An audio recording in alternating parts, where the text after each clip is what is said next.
Can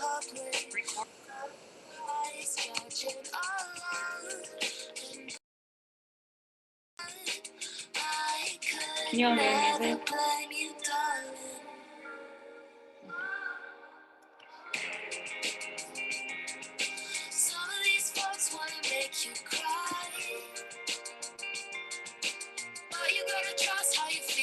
We'll get started in just a minute.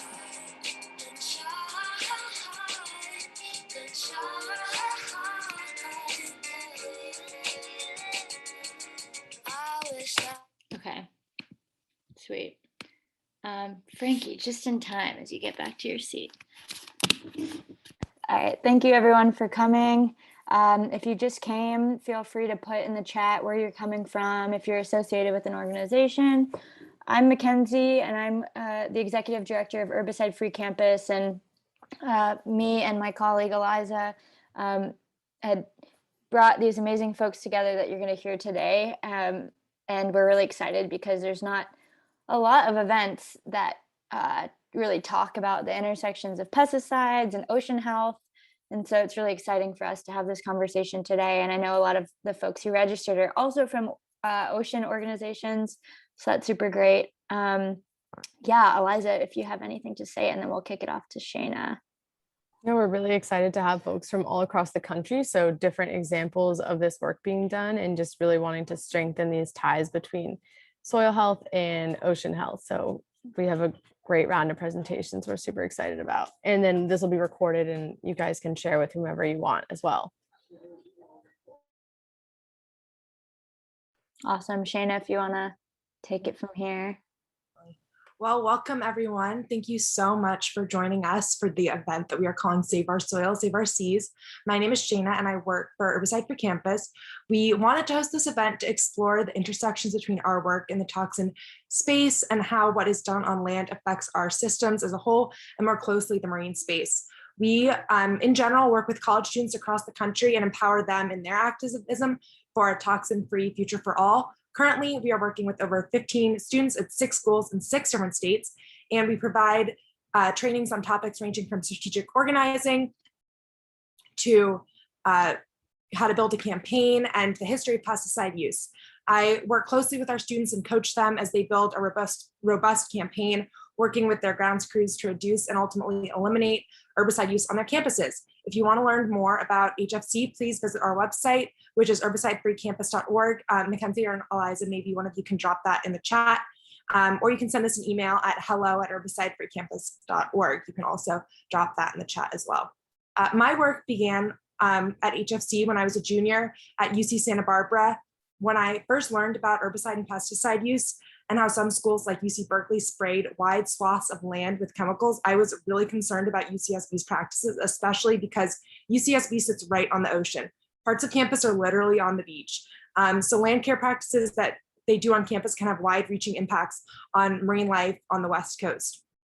Luckily, the grounds crews at UCSB were pretty cognizant of the potential impacts of their actions on the ocean, but many go unaware of the ways in which our actions on land impact waterways and the diverse life forms that call water home. I'm so excited that you all are here today to learn more about how pesticides impact ocean ecosystems.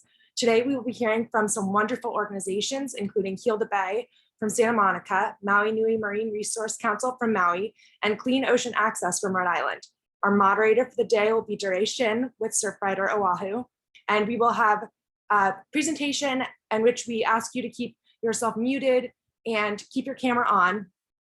And then we'll have a 30-minute session for question and answers. So while the speakers are presenting, please drop your questions in the chat and we will get to them during the questions and answers section. Thank you all so much for attending, and we hope that this creates continued conversation moving forward. I will now pass it to Duray to kick things off. Awesome, thank you so much. It's great to be here. So everyone, my name is Shin. I am the chapter coordinator for Surfrider Foundation Oahu, which is one of 80 chapters in the Surfrider Foundation Network. We are a reputable organization on the front lines of ocean and beach protection. A lot of our most well-known work is in advocating for the end of plastic pollution, as well as doing work on beach access, coastal preservation, and also managing some programs around water quality. And we have a program called Ocean Friendly Gardens, where we use permaculture practices and to protect the ocean and to promote local food security. So a wide range of activities that we have at Surfrider Foundation. And just to share my personal story, I started out as a college activist. I'm actually born into an activist family, and my parents were Korean American activists fighting for immigrant rights. And in college, I decided to kind of shift to environmental activism, led a successful ban against styrofoam, to ban styrofoam on the University of Hawaii campus. And got the job as Surfrider a couple years ago. So have a big love for all you amazing people out here, especially those young activists who are trying to make a change at their campuses or in their communities. So anyway, with that, I would love to pass it over to Frankie from Heal the Bay, Santa Monica, to share a little bit about their work on DDT.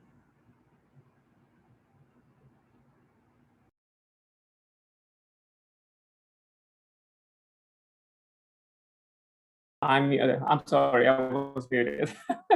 Oh, hi, yeah, my name is Frankie O'Reilly, and I'm the English Outreach Program Manager at Heal the Bay. Heal the Bay is I believe that most of you are familiar, is a nonprofit environmental dedicated to making the coastal waters and watershed in Los Angeles safe, healthy, and clean. And we use science, education, community action, and advocacy to fulfill our mission. Today we are gonna we're ready now. This is my part, right?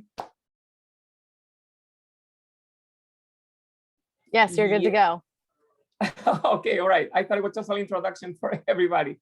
Yeah, as this is virtual, we are all in different places around LA, around California, and maybe even the country. No matter where we are all on the stolen indigenous land. We would like to acknowledge Heal the Bay's presence on Tonga lands. We would like to pay our respect to Tonga elders, past, present, and emerging. If you don't already know whose land you are on, please check out nativeland.com to find out where you are coming from. It is important to understand and acknowledge historical and current indigenous presence on the land that we are on. The next slide, please. Sorry, my clicker is taking off. Hold on 1 second. There we go. Here, I believe that most of you guys are pretty familiar with this location here, but this is the Palos Verdes area. It's a beautiful area, a scenic area along the Southern California coast, south of where we are. What comes to mind when you think about Palos Verdes? I'm pretty sure of you know that Palos Verdes is known for its affluent homes, breathtaking views, and just off the coast. This is an amazing area that also we found plenty of people or anglers just looking for fish around this area. We will go and explain with details about what exactly happened in this location. Next, please.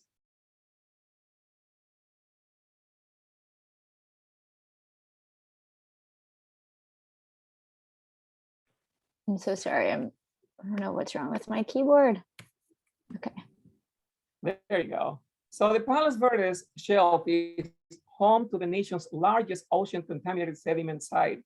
It's the result of historic DDT and PCB discharge into the Los Angeles sanitary sewer system. From 1940 until 1970, the Monroe's Chemical Corporation manufactured DDT as a pesticide at its chemical plant near Torrance, California.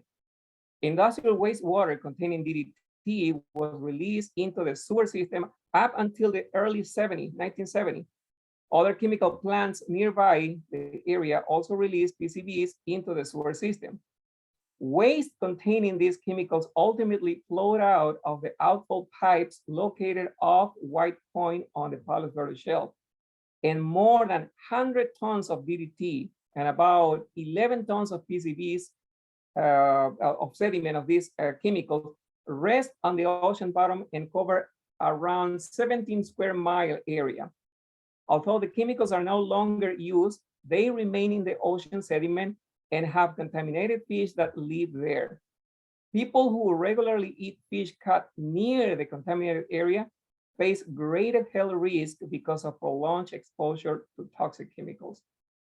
Next slide.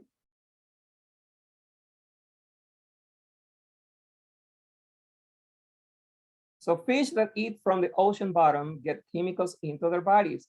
As larger fish eat smaller fish, the chemicals level can increase. Ultimately, people who catch and eat fish that have chemicals will then be exposed. Next, please. So how you can see here, why should we care? People who regularly eat fish caught near the contaminated areas, such as the 5 fish mentioned before, face greater health risk because of prolonged exposure of toxic chemicals.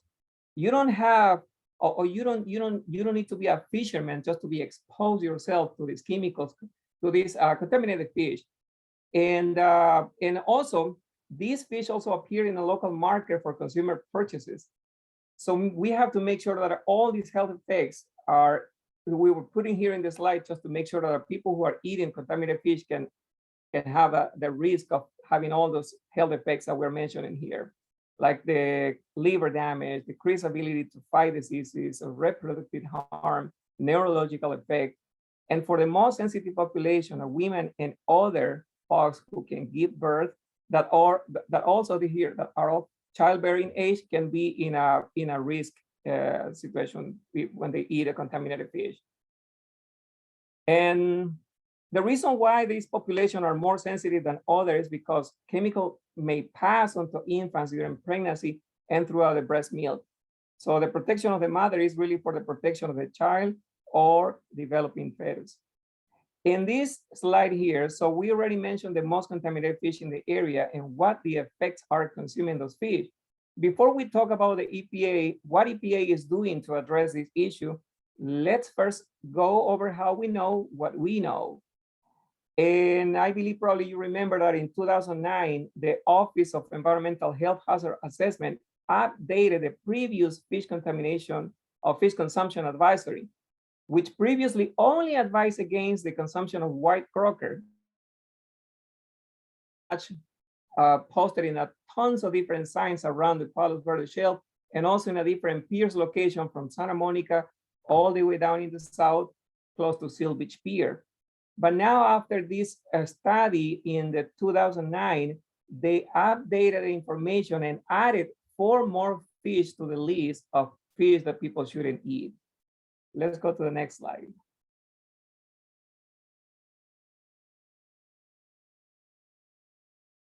As a result of this contamination, a number of fish have become so contaminated that the Office of Environmental Health Hazard Assessment, or OEHA, under the state of California advises against their consumption, in particular for fish caught in between Santa Monica Pier, you can see in the red map right there, very up north, all the way down to the Seal Beach in Orange County.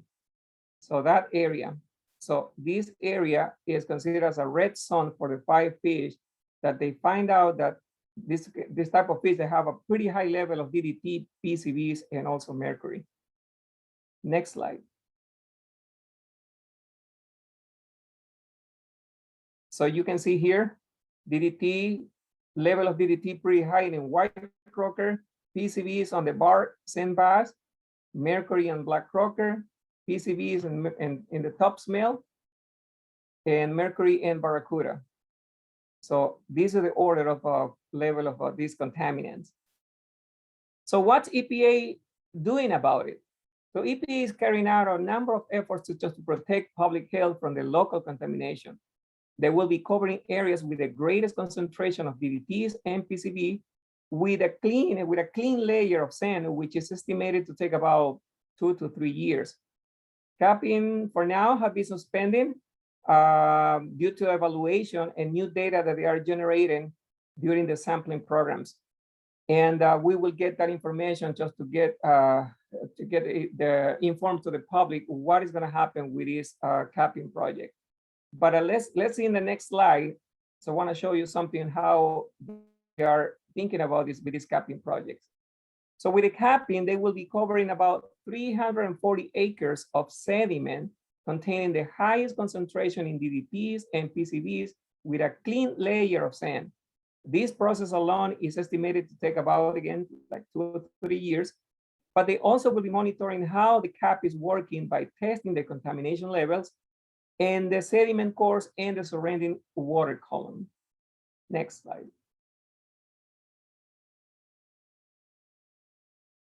In addition to water column samples, all of these efforts will inform whether or not the cap is working and if additional areas should be capped to reduce the contamination to a healthy level.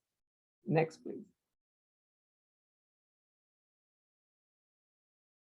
So EPA is also carrying out that one, yeah, the contamination, yeah. EPA is also carrying out several non-engineering solutions, one of which being is the enforcement, like you see here. And the enforcement has to do with law. So let's check the next one. Or the rules, yeah, the rules. And there are certain rules in place that prevent commercial fishermen, people in the fishing business, from catching and selling certain highly contaminated fish caught in this orange area that you see. So we work with the California Department of Fish and Wildlife, and they make sure that fishing operations are not catching certain highly contaminated fish in this orange area.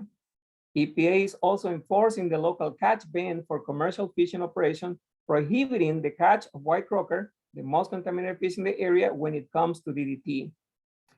And this one, in addition to enforcement activities, EPA is also making sure we are properly monitoring the presence of contaminated fish in the marketplace and ocean. Next slide, please. With the market monitoring, working with health inspectors in Orange County, LA County, and Long Beach to assess the frequency with which contaminated white croaker are reaching retail establishment and to determine sources. In water monitoring, fish are also monitored within the hour as EPA are continuously catching fish and testing contamination levels. Next, please. Last but not least, EPA has also instituted a public outreach component to educate anglers and community members about the problem and how to protect their health. This is where the Fish Contamination Education Collaborative comes in. Next, please. So we are responsible for educating the general community who might be eating locally caught and potentially contaminated fish. We are also responsible for educating pier, shoreline, and sport anglers about the fish advisory and what they can do to protect themselves. Next, please. So this is the sign that you will see in most of the pier locations that is telling the public what fish people shouldn't eat because they have a pretty high level of DDT, PCBs, and mercury. So I hope you can remember this name, and the next time when you go into the piers or any piers location around Southern California, make sure that you don't catch and eat any of these high fish. Next, please. We are also giving away some information in a form of a tip card, so they can help you just to protect the health of you and your family when you go fishing in the area. The information in this card applies to the area from Santa Monica Pier in the north to Seal Beach Pier in the south. This is a reminder that some catfish in the area are contaminated with harmful chemicals and should not be eaten. Next, please. And of course, include the 5 fish that people shouldn't eat. So the white croaker, the Barson bass, black croaker, top smell, and barracuda. And then the next one is also, as mentioned earlier, other fish impacted by DDT, PCBs, and mercury, like those pictured here in this card, can be eaten once a week as long as you eat the skinless fillet. These are also results of the test done by OEHA. And the next one. So be sure you catch and release these 5 fish to protect your health and the health of your family. And in the following slide, you will see the piers location that we are also conducting the outreach. This image is from Santa Monica. There's a plenty of people and anglers. So looking for, there are a lot of subsistence anglers also that they are not aware or informed about the DDT pollution in the area. In the next one, this is also one of the favorite locations for anglers, Venice Piers. I believe that all of you are familiar.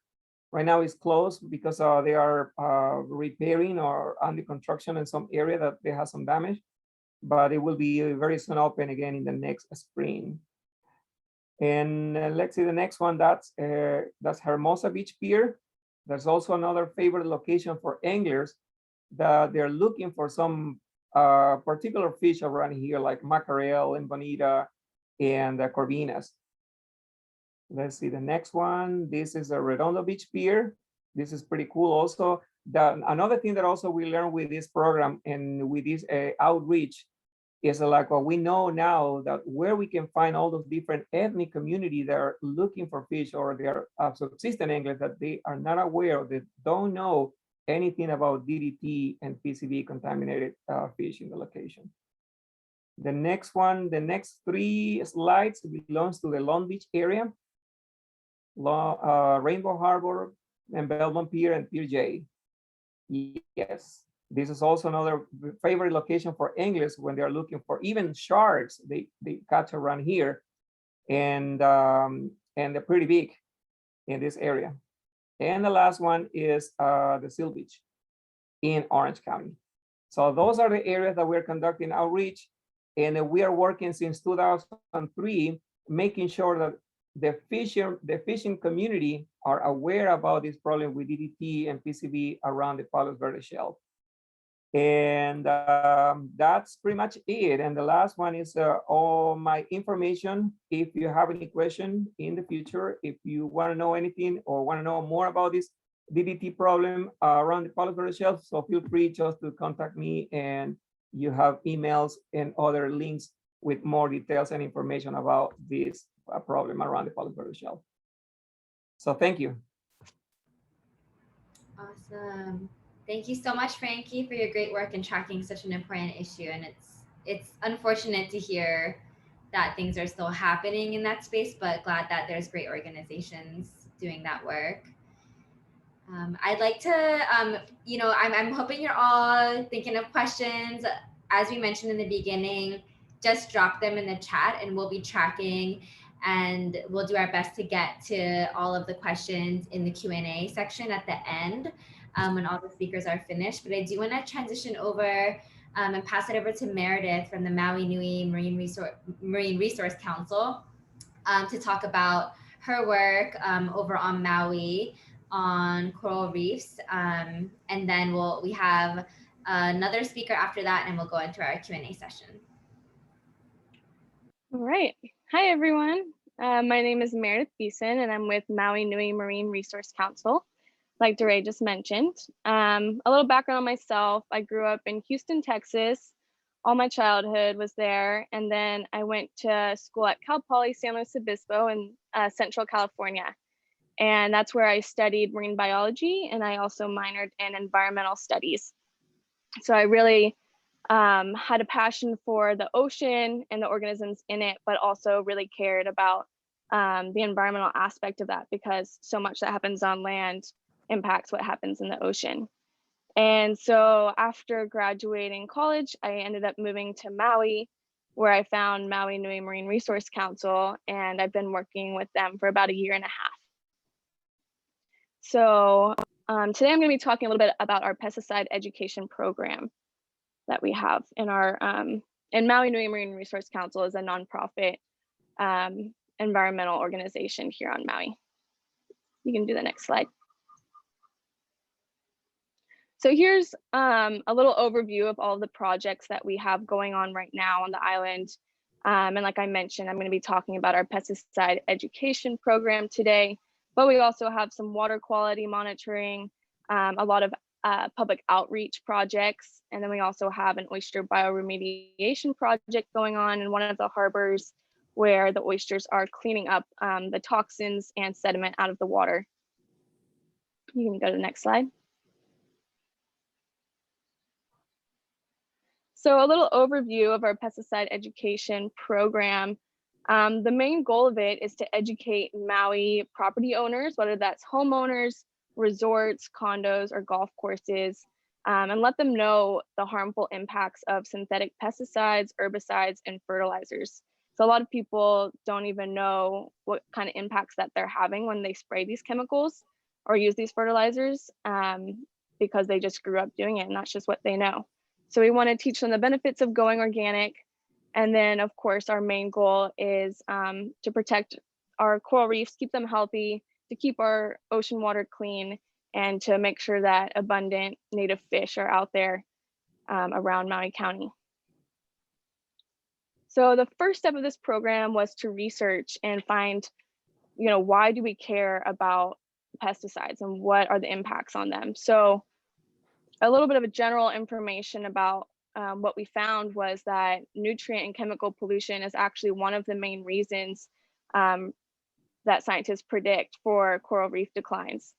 So the nutrients are coming from all sorts of things. It can be sewage, but it can also be fertilizers. And then chemical pollution is a lot of pesticides and herbicides that are sprayed on lawns. So as a general statement, these pesticides are putting stress on coral reefs in all sorts of ways, which I'll talk about a little bit more in the next slide.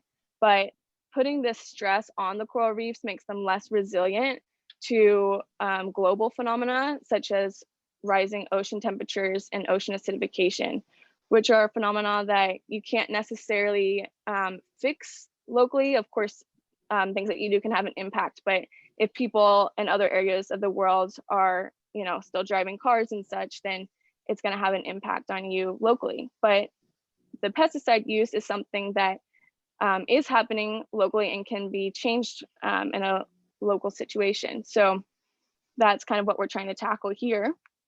And then a really crazy fact that I found while researching this was that only 0.1% of these chemicals that are sprayed on plants are reaching their target pests. So 99.9% of chemicals that are sprayed are actually ending up in the ocean and affecting the environment around the plants that they're spraying.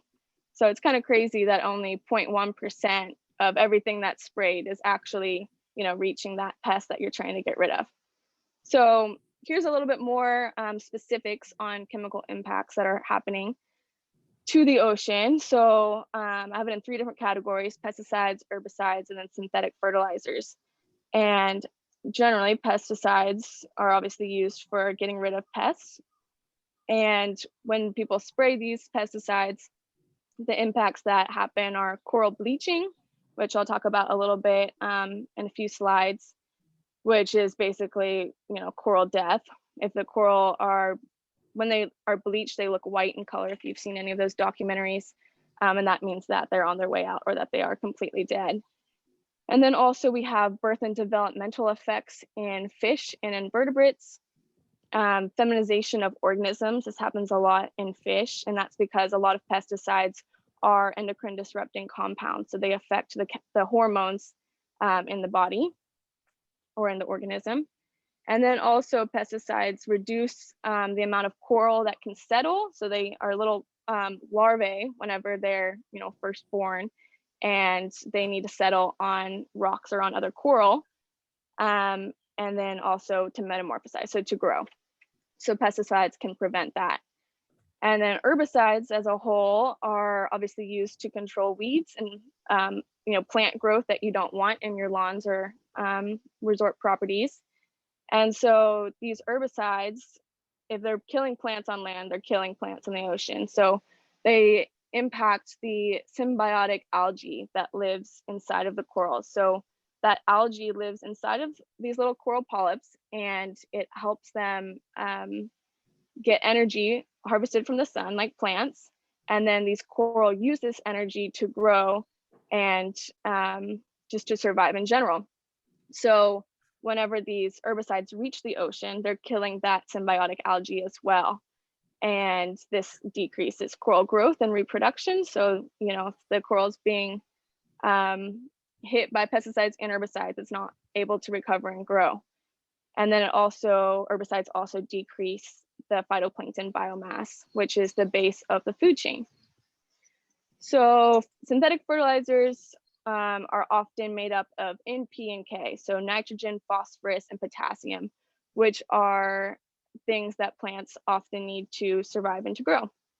So people put this on their plants to try to make them healthier, to grow bigger or stronger.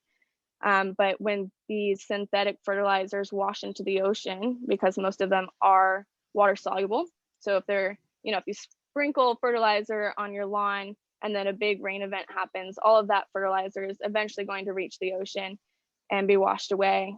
And so this can increase algae blooms out in the ocean, which then in turn creates dead zones. Whenever the bacteria start breaking down that algae, when it dies, they use up all the oxygen in the water. So now fish that rely on oxygen in the water die off because they don't have any oxygen to breathe. And then it also can create tumor growth in turtles, which you'll see on the next slide. So that first picture there is actually a picture of a turtle that I took about a mile from my house. It's a green sea turtle, a native species, and this extra nitrogen in the water leads to growth of non-native algae. So algae that these turtles didn't used to eat, but they have started to eat, an invasive algae. And so when these turtles eat this algae, they develop fibropapillomatosis, which is these tumors. And these tumors can eventually result in death, because a lot of times they'll start covering their eyes or inhibit their ability to swim. So it can have detrimental impacts on these turtles.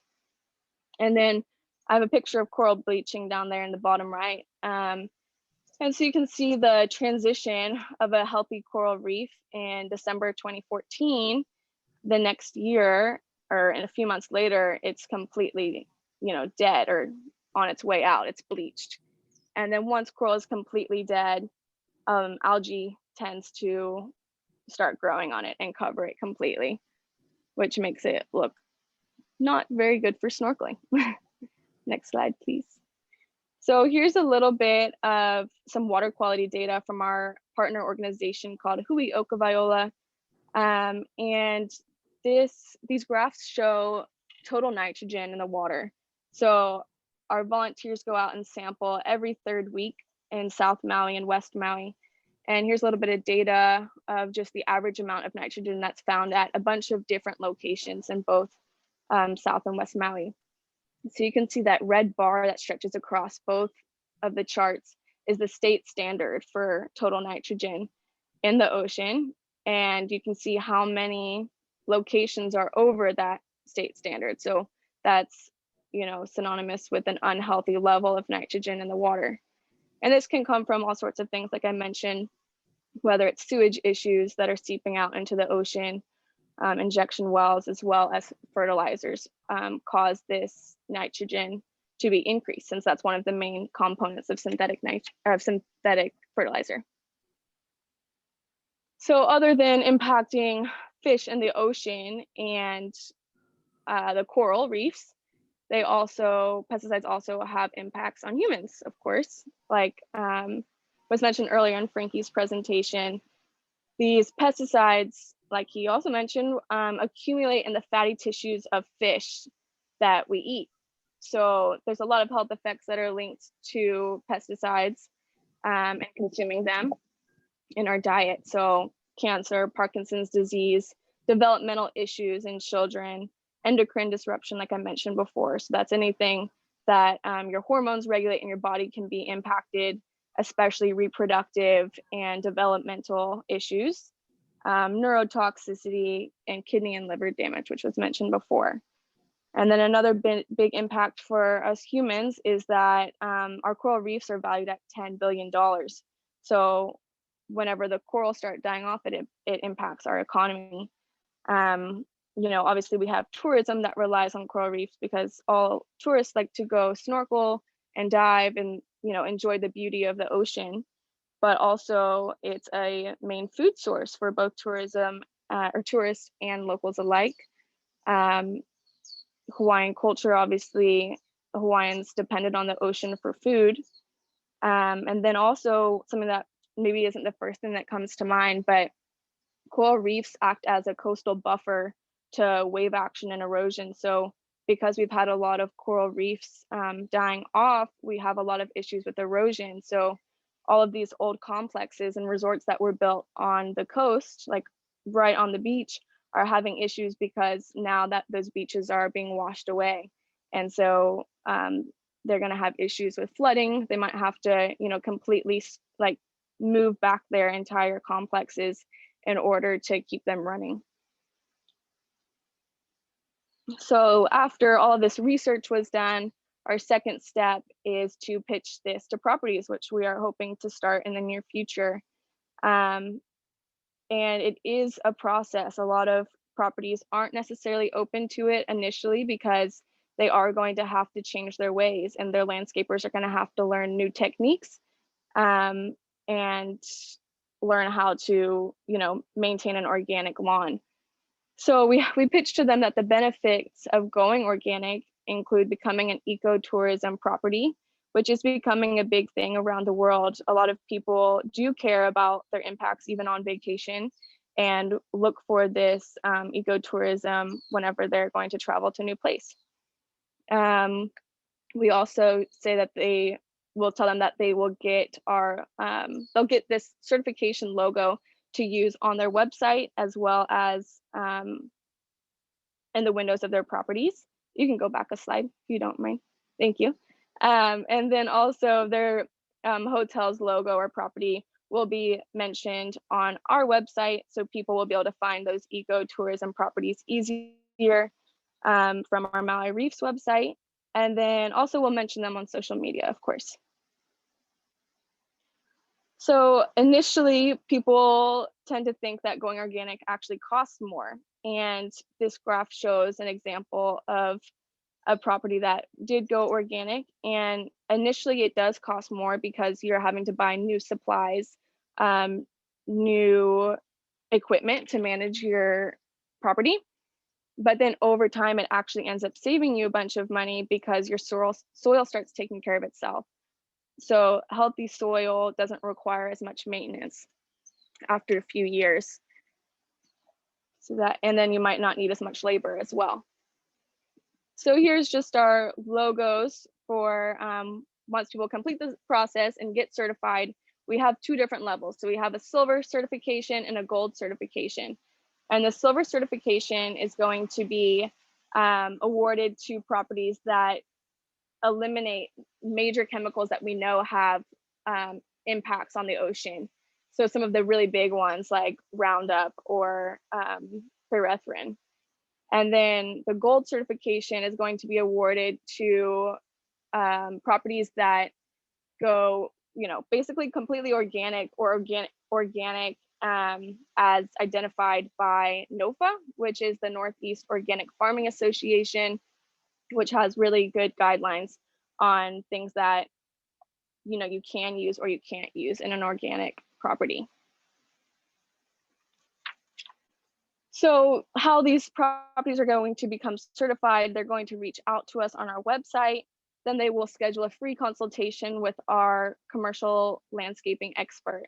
And his name is Dwayne Sparkman. He's well known around here in Maui. He manages the Westin Maui Resort and Spa, and their whole property is organic. He had great success doing that. So these properties will have Dwayne come for a visit, and he'll like walk around the property with them and see what needs to be changed, what sorts of problems they're going to encounter when they go organic, and then he's going to help them make that transition. So once they do make that transition, they will sign a certification contract with us saying that they will try to maintain this organic maintenance, and then they will get our certificate and window stickers And then they'll have a quarterly check-in with Dwayne to make sure that everything is still going as planned and to discuss any problems that they're encountering on their transition to going mechanic.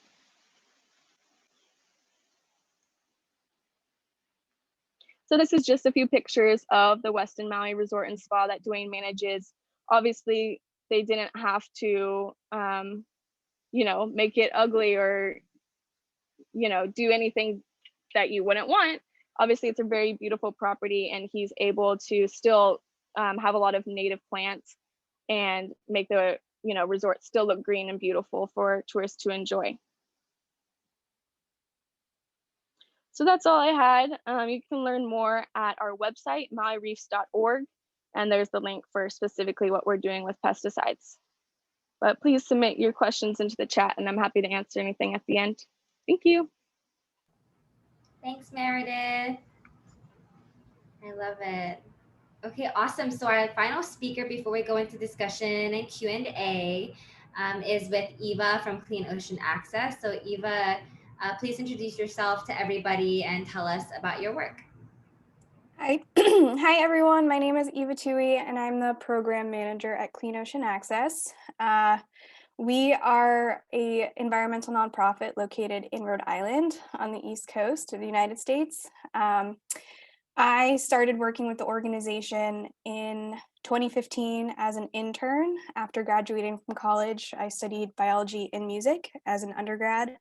I grew up on Aquidneck Island, which is where our nonprofit is located, and I have a map to better situate you all of where we're actually located. And while I was working at Clean Ocean Access, I decided to go to graduate school, and I ended up getting my master's in marine affairs at the University of Rhode Island. And after completing that, I became full-time here. So Clean Ocean Access started as a grassroots organization in 2006. We officially became a nonprofit in 2014. I started with the organization in 2015, so I've been able to be with the organization and see how it has grown over the last 6 years or so. But that's a little bit about me, and I guess I'll just jump into more of what we do and why I'm here to talk to you about the connection of soil health and ocean health. You can go to the next slide. So this is just a map. So we are the red dot. We're located in Rhode Island.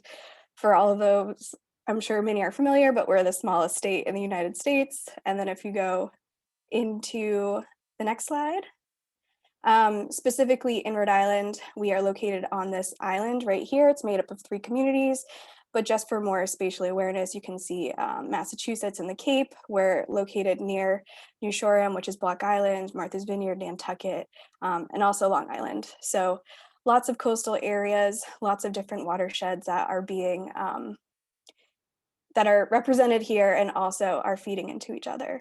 But we're specifically focused. Yep, sorry, I thought there was another slide in between here, but that's fine.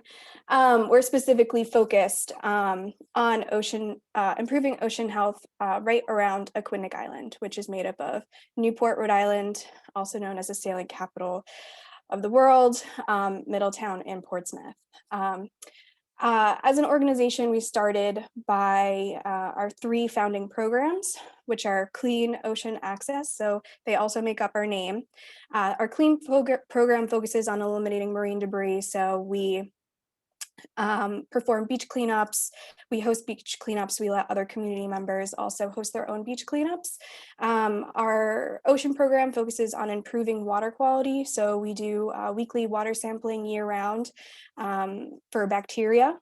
So in Rhode Island, the designated beach season is from Memorial Day to Labor Day. That's when the waters get routinely tested for bacteria and other harmful pollutants, because that's when the real risk is for swimming. But just like everywhere else, we do use the water here year round. So that's why we have a year round water quality program, because we have people surfing and paddleboarding way before Memorial Day and way after Labor Day. And then our last program focuses on public access to the shoreline. So we protect and preserve public access to the coastline around Aquidneck Island. In Rhode Island, there are, I believe, about 230 legally designated rights of ways. So those are various types of pathways that anyone can get to the shoreline. So we try and maintain and protect those and make sure that there's no illegal signage, erosion, vegetation overgrowth, litter, things like that. So we started these programs at various stages beginning in 2006, but since we've become a nonprofit, we've gotten more involved in larger grant funded initiatives, one of which is our Healthy Soils, Healthy Seas Rhode Island multi-year initiative. And the mission of this project is actually improving ocean health starts on land. So it very much fits into everything that everyone has been talking about already. You can go into the next slide.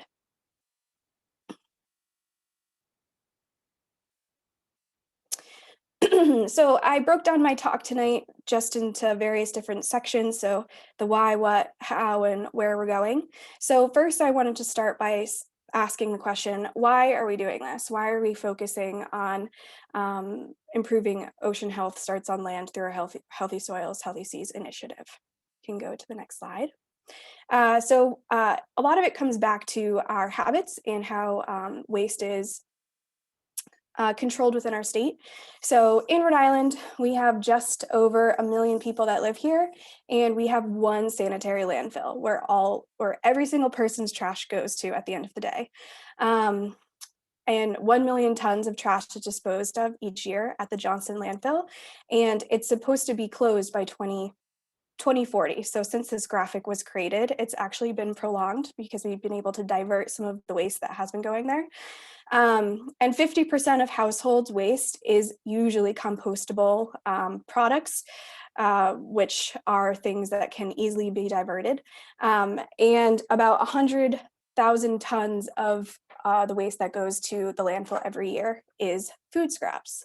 And so our Healthy Soils, Healthy Seas project is focusing on diverting waste from going to the landfill with a focus on the most easily divertible waste, which is food scraps, composting, and compost can easily be used for improving soil health. You can go to the next slide.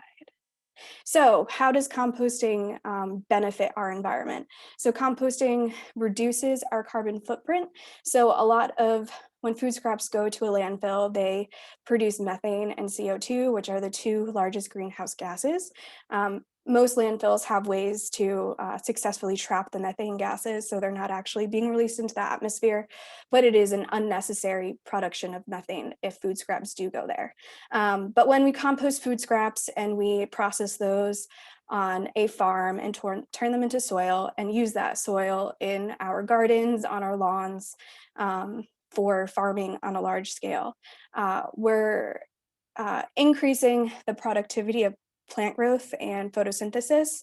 And by doing that, we're actually reducing the amount of CO2 that's going to be released into the atmosphere, or trapping the CO2 that's in the atmosphere.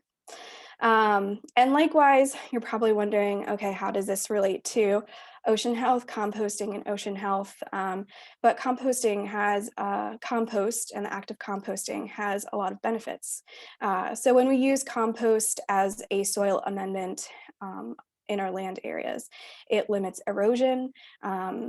It reduces our needs for chemicals and fertilizers, these synthetic or artificial fertilizers that are being used, as Meredith and Frankie have already mentioned. It increases water retention, which is really important. So compost can also be used as a stormwater remediation tool because it traps a lot of water. So most of the water that would normally run off the land, if the soil is really dry and not permeable, will be trapped. So all of those pollutants and toxins will just be filtered through our soil and into the groundwater rather than washing down into our harbors and other waterways.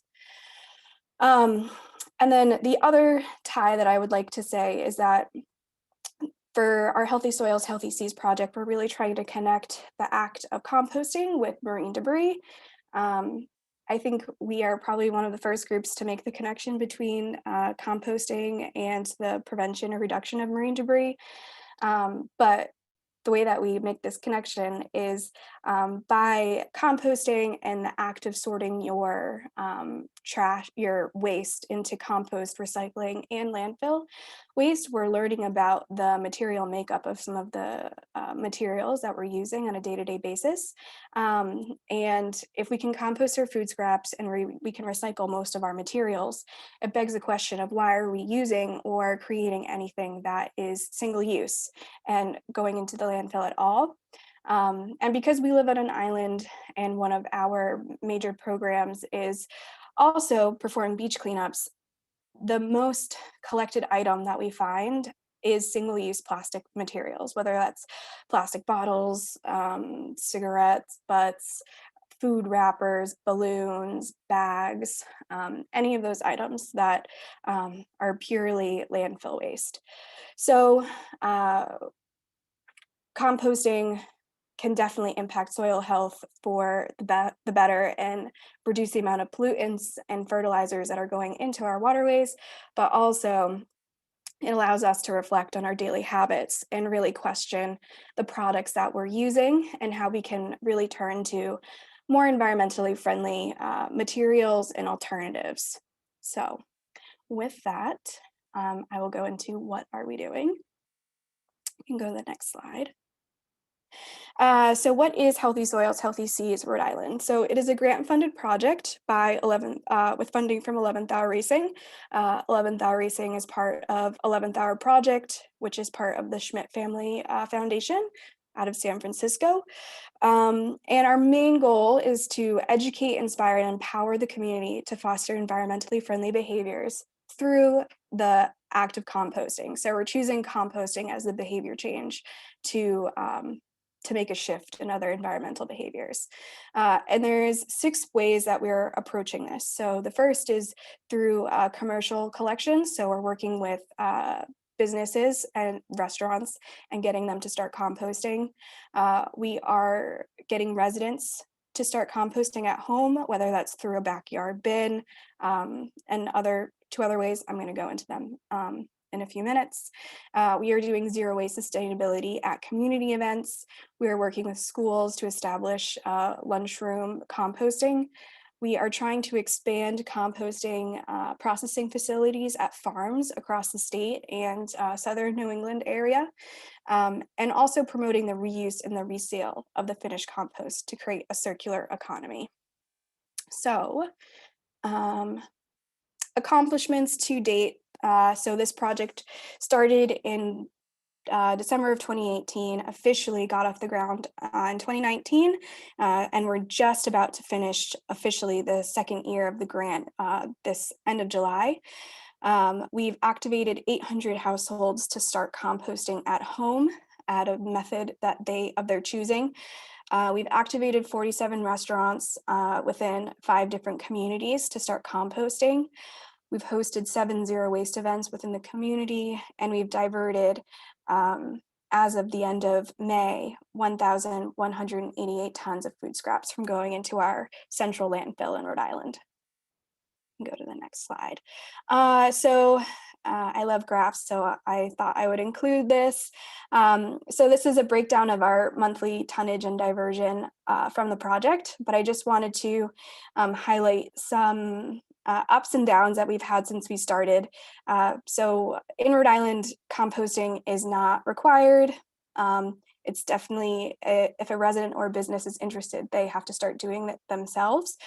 And so there are commercial composting businesses that we work with through the project as a project partner who help to do the collections for the different businesses and residential composters. So Clean Ocean Access really focuses on the facilitation of this entire project. But that brings me to the first arrow in July. So a few months after, almost 6 months after getting this project up on the ground, our commercial composting partner reached truck capacity. So we couldn't actually continue to get any more restaurants composting because they didn't have any more trucks to collect the compost. So that was a good hurdle to get over, and we helped facilitate the compost plant, who's our commercial compost hauler, to buy an additional truck through this project, so they could continue and expand their collections. In March of 2020, as we all know, the world started to shut down with the COVID-19 pandemic, and this dramatically impacted our project as we had to stop collections, and we were unsure where the future of food scrap collections and health and safety was. So most restaurants closed, as we know, and we had to stop residential collections for a while. But as soon as we found that it was safe and food scraps, the virus wasn't really going to be spread through food scraps, we were able to get things up and running. Which brings me to the last arrow, May 2021, where we reached our milestone of the most tons of food scraps diverted from the landfill to date, which was about 77 tons. So that's very exciting and a great way to start the summer. All right, you can go to the next slide. So how are we doing this? I'm going to break down a little bit more of how we're getting different entities involved. So first, with commercial composting, to date, we've diverted 649 tons of food scraps from restaurants, and these are restaurants of businesses of all sizes. So restaurants, cafes, coffee shops. We have some food pantries. We have breweries. You name it. There is no one entity. If you produce any type of food waste, we will figure out a way to how you start composting. The next slide. Residential composting is the other goal of the grant. And so far we've diverted 219 tons of food scraps from residential composting. Previously, we've offered 3 different types of composting to get involved, which is backyard, a HubSpot drop-off program, where there's wooden bins throughout the community where you can actually bring your 5-gallon bucket or however you keep your food scraps at home to the bin and drop it off any time of the day, any day of the week. And then we have curbside collections, which is the more premium of the services, where you get serviced a bin and they come and take it and provide you a new bin at your house. And one of the biggest parts of this project is we're really trying to get the community and businesses to be stewards of this initiative. So we're having residents post their testimonials to our social media, as you see in some of these pictures. We're celebrating that businesses are composting and helping them share that information with their customers as well. You can go to the next slide. So for zero waste events, so far, this has only existed in 2019, as I'm sure you all can understand why. We've diverted 4 tons of food scraps from zero waste events. And this is when we partner with other organizations and community events and step in and help them run a sustainable event using a 3-bin system.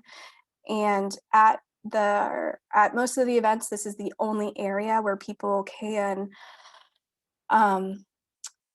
dispose of their waste. So they have to meet us, they have to meet our green team volunteers, and they have to go through the motions of separating their trash with the hopes that it starts a conversation, poses a question, and it leaves them thinking about their experience at the event, not just all the fun that they had, but also sort of what they were leaving behind from things that they purchased. And then for the zero waste schools, we're doing a similar initiative where we have funding to give schools to help them to start composting in their lunchrooms, where we're working with a champion at the school and working with student ambassadors, where they are really being the peer leaders for getting their the other students in the school to compost and recycle correctly. It's very interesting because some schools only have landfill waste, other schools do recycle, but if they do recycle, it's not always correctly. So we're really helping to facilitate the correct ways to compost and recycle correctly, to reduce the amount of contamination. And with this, we have the students participate in some data processing. So they have to weigh the trash bags and they have to record it every day. And that helps us to understand the diversion rates and also the impact that the school is having. Because at the end of the day, that's super important because most schools don't have a contract for composting already. So in order to make this a long-term program and to make composting sustainable, we need to have that data so the schools can, in the future, write composting into their budgets. And then the last part of the one of the other parts of the program is establishing local processing facilities for compost. So in Rhode Island, there are several compost farms, but that collect food scraps, I should say. There's a lot of farms that collect land and yard waste, but collecting and processing food scraps is a little bit different. It requires a little bit of different permitting. The only way that we're going to create compost soil is by composting at a farm. So we have anaerobic digester in Rhode Island, and a lot of our compost our food scraps does go there to be composted, but we're really looking to expand the amount of farms that collect food scraps in Rhode Island.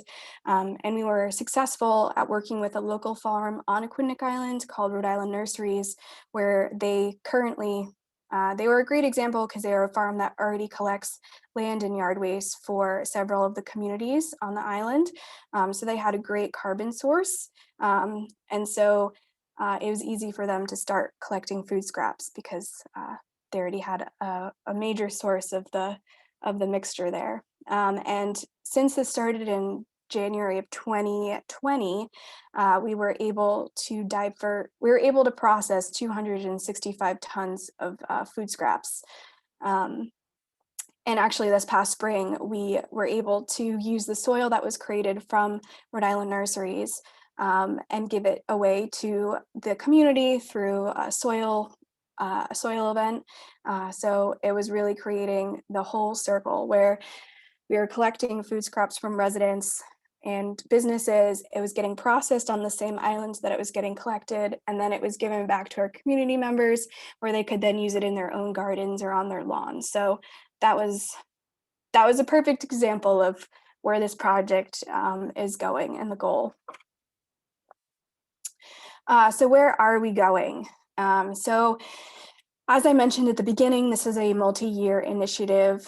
We just are about to finish year 2 and hopefully start year 3 of the grant in August. And it has a huge focus on creating a circular economy for composting. So the collections already exist. We're working on the processing, but then also if we get more farms to start processing, we also need to make sure that there's a demand for the finished compost, whether that's from the residential viewpoint or from a landscaping or more commercial view. And yeah, I'm very excited to have been part of this presentation and to hear everything that everyone else has been talking about, to hear about how we're all working together to solve a similar issue, but in very different ways. So that was really cool. If you want to know more information about Clean Ocean Access, you can go to our website. We also have a page about the project. Also feel free to email me if you have any questions. So thank you. Thanks, Eva. All right, so we're gonna move into our Q&A section and discussion section of the event. So feel free to keep on dropping things in there. I'm just gonna start with one that was answered in the chat in case Frankie or anyone wants to address it to everybody. So the question was, is swimming in that area unsafe regarding DBT? So I know it was answered in the chat, but just want to see if you wanted to verbally answer that one.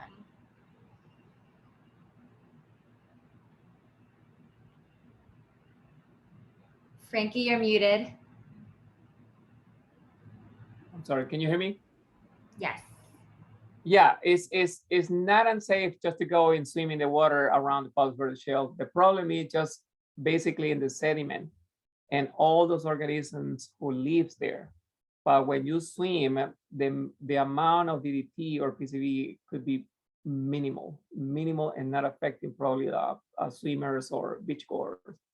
So it's in the sediment. So it's pretty safe. It's just pretty safe just to go in the ocean. So we are beautiful places. We have wonderful beaches around Southern California. So just go there and also check our website. We are working. We have a section that it says a beach report card if you want to know the water quality in our oceans, and then make sure that you check your favorite location or beach before you go and enjoy the ocean. We are grading beaches from A to F. If you see an A or B, it's just places with a good water quality. If you see an F, just don't go there because a level of bacteria, harmful bacteria like fecal bacteria, can cause some health problems in the ocean. Got it. Thank you. And I should also share that Surfrider Foundation has our Blue Water Task Force program, and we deploy citizen scientists across the nation, whether you're on the continent or in Hawaii.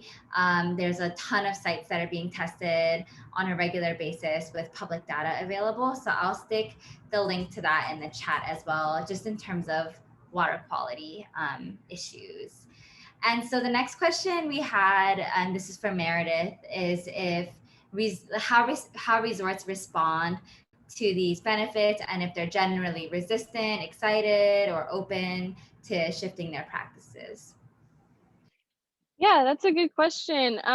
We're just in the beginning phase of this program, so we haven't reached out to a ton of resorts yet. There are a few that have told us that they are interested in doing, has kind of started working with them on a few preliminary things. So it kind of depends on the property. Some people are very open to it because they know the risks of spraying pesticides on lawns, like when kids are playing and dogs are playing on those lawns. But a lot of the properties think that their resort won't look as beautiful if they go organic because they're scared that there's going to be more bugs or more like dead leaves and things. So it is kind of a educational thing as well, trying to show people that you actually can have a beautiful resort even if you're not spraying pesticides on it. So stay tuned. We'll see how many resorts sign up for our program. Yeah. Another question for you, Meredith, is what, if any, pesticides have been banned on Maui? I know that there was a whole GMO movement that was successful, but then contested in court. But yeah, can you just give us kind of an overview on pesticide regulation?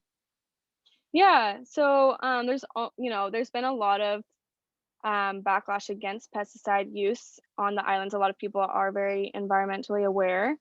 However, there has been a lot of issues getting bans fully enforced or completed. So I know that in Hilo, they are phasing out the use of Roundup, which is a common herbicide, and they are hoping the ban officially starts 2024. So and that's just for public lands, so parks, beach parks, and then areas along sidewalks and things like that.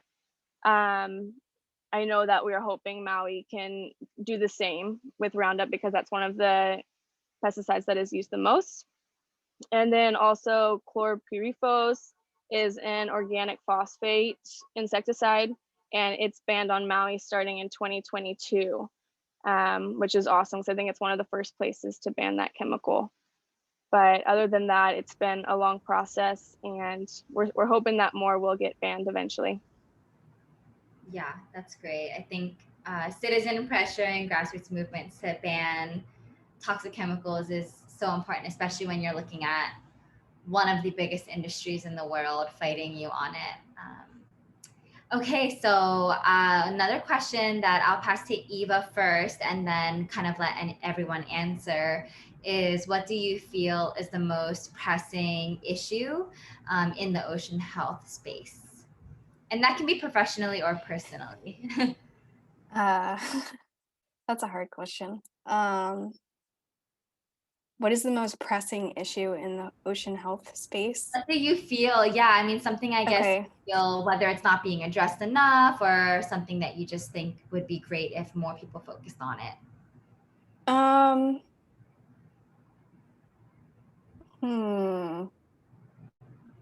I think one of the biggest, I mean, from the Healthy Soils, Healthy Seas initiative and some other projects that we have at Clean Ocean Access, we work with businesses, a lot of businesses. And I think in order for changes to be made, I mean, I'm a huge cheerleader for, I mean, our organization revolves around behavior change, and that all of our individual actions really do matter. If everyone stopped buying a plastic water bottle, we wouldn't have any more plastic water bottles on the planet. But I think also it comes down to businesses' responsibility and extended producer responsibility, and making sure that it's going both ways. And I think that partnership is really important for improving ocean health on all levels, whether you're trying to solve marine debris, the use of pesticides, and things like that. So that's something I think about a lot. Yeah, and I know like in the movement, there's a lot of this debate of like the bottom up is more important, whereas other people think it doesn't matter. It's all about the top down. And, you know, I think it's always both. You know, you can't have one without the other. There's rarely any movements without collaboration on both sides. And so, yeah, I like your answer there. And then Frankie, I'll let you answer that from your perspective as well. You're muted.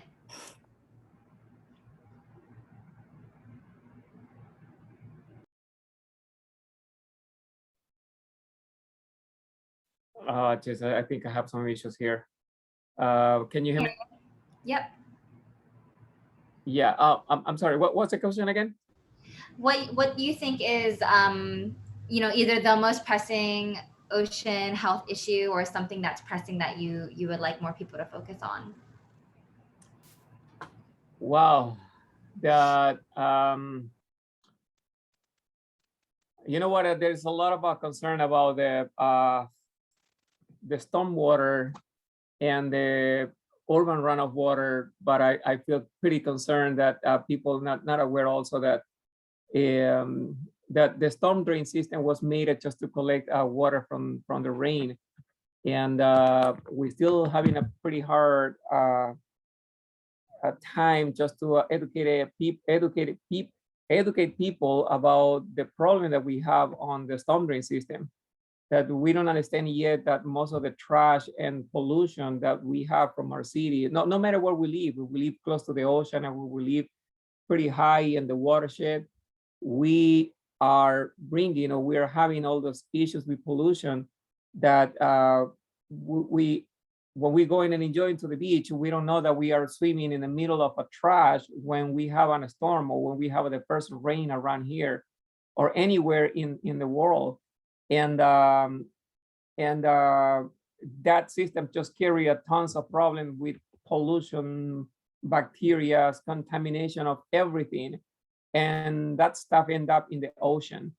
And if we don't care, or if we don't take care about that, what we are having in a neighborhood, on the street, we will be having a big issues in our ocean if we don't just deal with that problem. That's one of the probably my big concern, of my big issue, that we will just working, don't know for how long, but since we're living in a place that we are tons of people from everywhere, and the education is just the only clue that I'm thinking that we can just have a better ocean and better environment around that. Thank you. Meredith, do you have a response on this one? Sure. Yeah, I think, I mean, there's a lot of things that I think, you know, need attention, but I guess I think that one of the main things that I know so I'm talking about sunscreens, sunscreen use. I know in Hawaii it's talked about quite often because you see the coral reefs and you can see how the sunscreen could potentially affect it if you're swimming, you know, a few feet away from coral. But I think that on the mainland or the main 48 states, that people probably don't think about that too often, how, you know, sunscreen that you're wearing or anything that you have on your body and then entering the ocean with can affect the organisms that live in it. So I think it's important to be aware of that and to choose sunscreens or other products that are, you know, environmentally safe for organisms, or even, you know, like to get into your drinking water, for example. So I think it's important to pay attention to products that you're, especially skincare products that you're using. Yeah, and I know in Hawaii, we were technically the first place in the world to ban toxic sunscreens, and that included oxybenzone and octinoxate, but it's being poorly enforced, if at all. And so you still see visitors spraying sunscreen, mostly just into the air, it barely hits their body. And so I hate seeing that. So I think sunscreen is super important. I'll just add in here that I think our food system is a huge strain on the ocean. I think our greatest loss of wildlife is from overfishing and from runoff from agriculture, primarily animal agriculture. And I think it's not talked about, but it's super important to bring in, as well as money in politics is pretty much the reason why change doesn't happen. And so my thing on any issue of environmental topics and social justice is always getting money out of politics whenever possible, because these corporate lobbyists and corporations have such a big hold on our government decisions. So I always like to ask this question in events, which is, what makes you, what gives you hope and what makes you feel optimistic? So whether that's a general sense of hope you have, or a specific instance you want to share, like a story you want to share, a person that you've met, or a campaign you've had. So just would love to hear kind of a story or perspective of hope and optimism. And I will start with Frankie this time.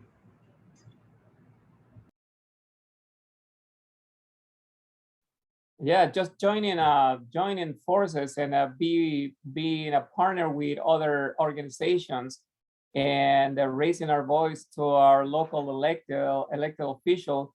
I think is as one of the things that we can just keep working and making sure that we are reaching our goal in this world, just of protecting what we most care and we most just want to protect. Awesome. Eva? Yeah, I guess for me, it would be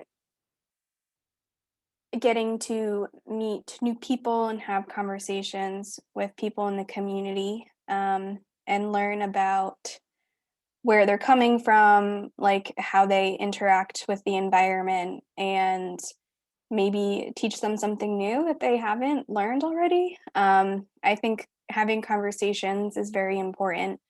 And I also agree with collaborating with other organizations, whether that's locally across the state, or I mean, like we're doing tonight, across 3 different time zones. And I think that provides hope for people that are listening, but also continues to inspire and and provide positivity within our own selves, since we think about all of these like pretty intense issues all of the time. And I guess the last thing I would say, in my role, I do get to do some education with students. So I would say they are pretty inspirational. I know when I was in elementary school and middle school, I wasn't learning about marine debris pollution or runoff, or even thinking about these topics. So the fact that kids are learning about these environmental issues at such a young age now is pretty hopeful, that maybe when they're teenagers are able to vote, that they'll have some positive impact. So They're definitely getting a head start. That's awesome. for sure. Meredith, optimism, hope. Yeah, kind of similar to what Eva and Frankie both said. Kind of just like grassroots organizations or individuals that are super passionate about environmental issues that, um, you know, share that information just like on an Instagram story or something like that. Or even when Mackenzie and Eliza from Herbicide-Free Campus reached out to me about what they were doing, it was really cool to hear because I hadn't heard of many organizations that were trying to work on the pesticide issue. So just like finding others that have the same passions as you and, having people to take those problems on with is really hopeful. Thanks, Meredith. And Mackenzie wanted to share something too. So I want to invite Mackenzie to share her story. Yeah, I just wanted to add a quick note. And Meredith, I agree. It was really cool to hear what you all were up to. And I'm from Hawaii, so particularly excited to have heard from DeRay and Meredith. And I think I just wanted to add like something that gives me hope. Speaking of Hawaii, like we were able to bring Dwayne Lee Johnson, the groundskeeper who sued Monsanto. He was a former groundskeeper who got cancer. And we brought him to Hawaii and we worked with Dwayne Sparkman, the expert that Meredith was talking about that manages the hotel organically. And Dwayne traveled to all the different islands in Hawaii and spoke to people that worked for Parks and Rec, talked with the superintendent and just told his story of how he sprayed chemicals, he got cancer. He really hopes that people really rethink this reliance on chemicals and stop spraying Roundup and other toxic herbicides. And by the end of the trip, the superintendent decided to ban herbicides from every public school in the state. And it gives me hope because I think there are definitely some people that may never be convinced. I'm sure, Meredith, it's tough talking with golf courses and hotels, but I think there is room for a lot of people that will be convinced if they hear stories, and especially when it's coming from the people who are the most impacted, who have done the work and they know it from a personal level. So it gives me hope that I think if we can find more of these people and amplify their voices, that has the power to really change. And although, unfortunately, a lot of people who have cancer are suing, but fortunately, it is getting the word out about, everything that's going on. So it gives me hope that we can share these people's stories and make change. Thanks, Mackenzie. I remember that so clearly, and it reminds me of when we tried to ban styrofoam at the University of Hawaii. And I was told by many people that many people have tried this before, it's not going to work. But just the timing of it all, and the chancellor at the time was sustainability focused, they were just like right on board. And it passed within 4 months. And so I do think just asking and being persistent and being hopeful that there could be somebody out there who's easily convinced is really important, especially as an activist where we do fail and get rejected a lot. That's just the nature of our work. So yeah, I love to hear those stories. We have a request from Sonia to share about goats and herbicides. Sonia, if you can share really quickly, because we do have another question to get through, and then we'll be closing up the event pretty soon. Yes, I'm in Colorado, and they regularly spray in hazmat suits, HOAs, open spaces, only to kill the entire microbiota in the ground.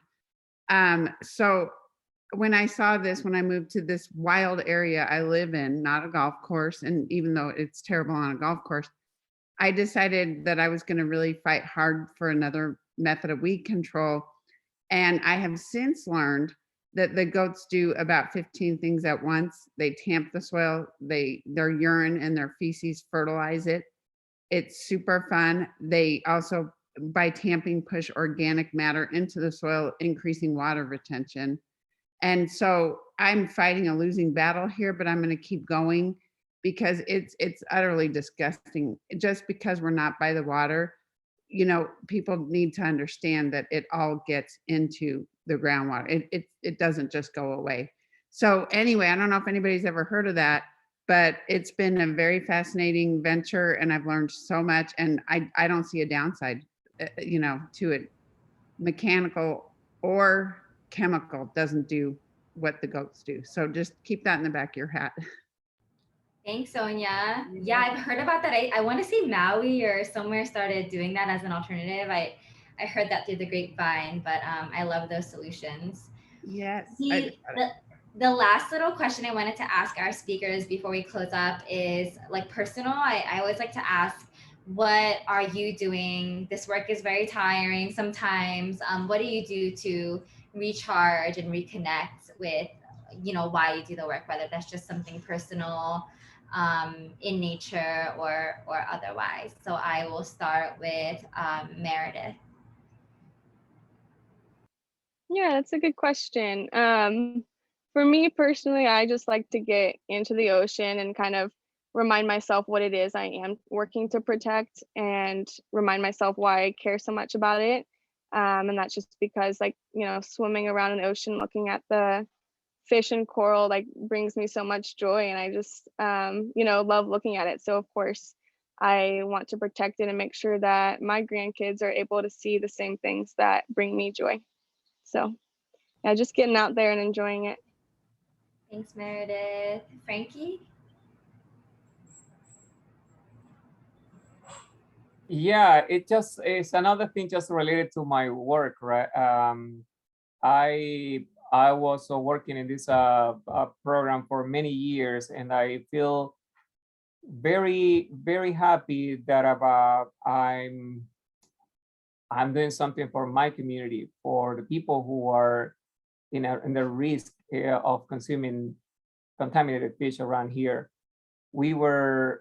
Since I started, I feel so proud that we were able to educate over 170,000 anglers since we started the program. And I feel, and I mean, it's like, it just made me feel so happy that I'm not seeing only the first generation of anglers that we start educating about this problem that we have here in Southern California, but now I'm seeing the second generation of those anglers, like kids of parents that I see over about 18 years ago, and ended up doing the same thing, being on the piers of just catching fish, doing something what their family they were doing in the past. And it made me feel so proud that they heard, and some local anglers, they got the information, they got they know the problem, and they passing that information to others just to make sure that they won't have any problem or any issue with the DDT and PCB around here. This is a problem that we had since 1940. And the company who are dumping all the DDT, the waste of DDT through the sewer system, they were causing a tons of damage, and we didn't know that how big is the problem. I'm original from Ecuador in South America, and we had the worst water quality in our country. When I came here and I heard about the DDT pollution around the Palos Verdes Shelf, I was in shock. This is probably one of the biggest contamination area with DDT in the world. And you heard probably about the new discovery of the DDT barrels near the Catalina Island. That is another thing that we will be dealing for many years, many years, and we don't know what will be the consequences in the future with that. But that part of educational activity inspiring me so much that I can continue doing this for another 20 years with no problem. And I feel so happy and proud that we already created an amazing relationship between the angler community and the organization who are working, educating this community just to make sure that they are aware about the fish contamination. I love that. Thank you for your dedication. Eva, something that you do to connect, reconnect, and remember why you do your work? Yeah, that's super important. I would say for me, it's going for an after work swim or a nighttime swim, which is only maybe about 4 months out of the year. So during the rest of the year, I need to find something else to do.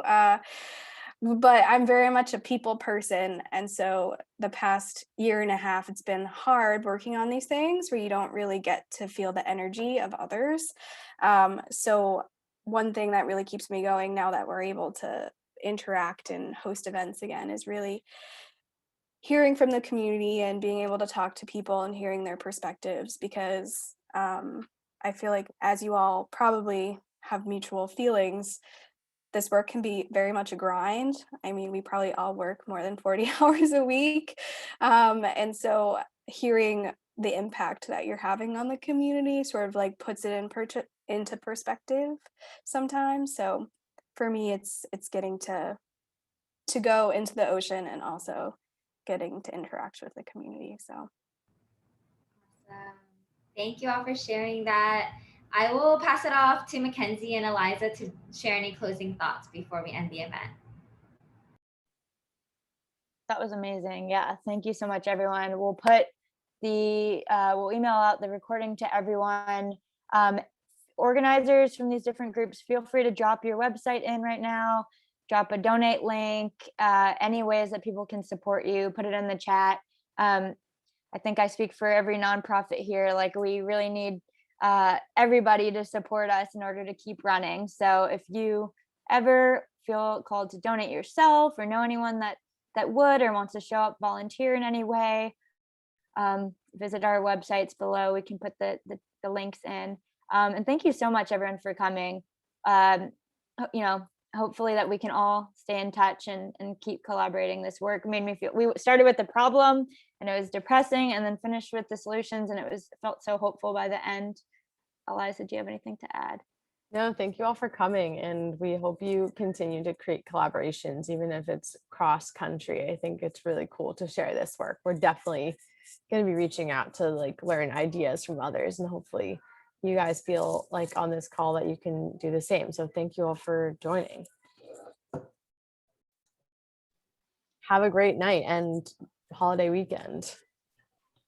Everyone. for having us. Thank you so much, everyone. Bye. Bye-bye, guys. Bye.